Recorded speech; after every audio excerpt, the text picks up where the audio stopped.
ಮೊಟ್ಟ ಮೊದಲ ಬಾರಿಗೆ ಮೈಸೂರಿನಲ್ಲಿ ಭಗೀರಥ ಜಯಂತಿಯನ್ನು ಆಚರಿಸಿ ತುಂಬ ಅದ್ಧೂರಿಯಾಗಿ ಆಚರಿಸಿ ತುಂಬ ಖುಷಿಪಟ್ಟಿದ್ದೀವಿ.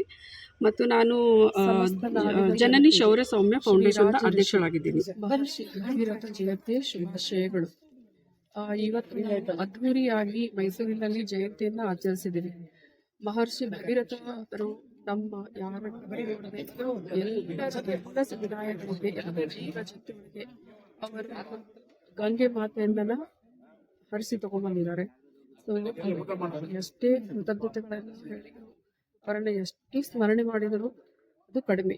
ಎಲ್ಲ ಸಮುದಾಯದವರು ಎಲ್ಲ ಸರ್ಕಾರದ ಕಚೇರಿಗಳಲ್ಲಿ ಏನೇ ಸ್ಕೂಲ್ಗಳು ಒಂದೊಂದು ಬಿಡದೆ ಅಲ್ಲಿ ಎಲ್ಲ ಆಚರಣೆ ಮಾಡಬೇಕಂತ ಹೇಳಿ ಸರ್ಕಾರದವರು ಘೋಷಣೆ ಮಾಡಿದ್ದಾರೆ. ಅದರ ತಕ್ಕಂತೆಯೇ ಇವಾಗ ಎಲ್ಲರೂ ಮಾಡ್ತಾ ಇದ್ದಾರೆ. ಅದನ್ನು ನೋಡಿ ನಮ್ಗೆ ತುಂಬ ಖುಷಿ ಆಗುತ್ತೆ. ನಾವು ಮಹರ್ಷಿ ಭಗೀರಥ ಜಯಂತಿಯನ್ನು ಅದ್ಧೂರಿಯಾಗಿ ಈಗಲೂ ಮಾಡಬೇಕು, ಮುಂದೆನೂ ಮಾಡಬೇಕು, ಎಲ್ಲ ಸಮುದಾಯದವರು ಸೇರಿ ಮಾಡಬೇಕನ್ನೋ ನಮ್ಮ ಎಲ್ಲರ ಆಸೆ ಇದೆ.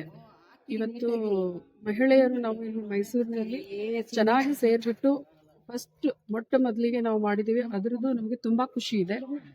ನಮ್ಮ ಮಹಿಳೆಯರು ಯಾವುದರಲ್ಲಿನೂ ಕಡಿಮೆ ಇಲ್ಲ. ಈ ಎಲ್ಲವನ್ನು ತುಂಬ ಖುಷಿಯಿಂದ ಅದ್ಧೂರಿಯಾಗಿ ಜಯಂತಿಯನ್ನು ಆಚರಿಸಿದ್ದೀವಿ.